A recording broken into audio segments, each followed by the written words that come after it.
When it comes to tomatoes, I like to keep it pretty simple. I don't really up pot my tomatoes. I think that that creates a lot of extra root growth or you put it in the ground that's not needed. So I tend to keep mine little small cells. I keep them fertilized and watered. They do look a little beat up. It happens after they've been in the same pot for a long while. When it comes to planting them, I just like to break off the bottom half of the stem. I prefer tomatoes to be smaller when I plant them. I think that they just create a better plant in general. And then when you have something about this size, you're going to want to plant it about halfway deep here, all the way up the stem.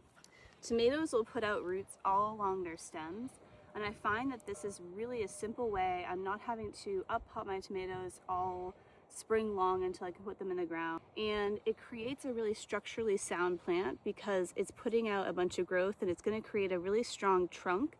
So it avoids things like when your tomatoes get really big and sometimes they have a weak little trunk down below, and that can cause them to snap. And if your tomato snaps down low, that's not very good. Sometimes if you have two tomatoes like this, you definitely want to split them. They're not going to grow well together.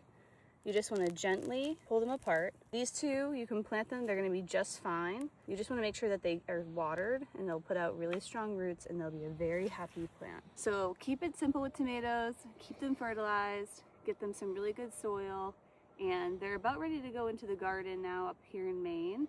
So we're putting them out. This is what I do for my tomatoes. I've done it for many years.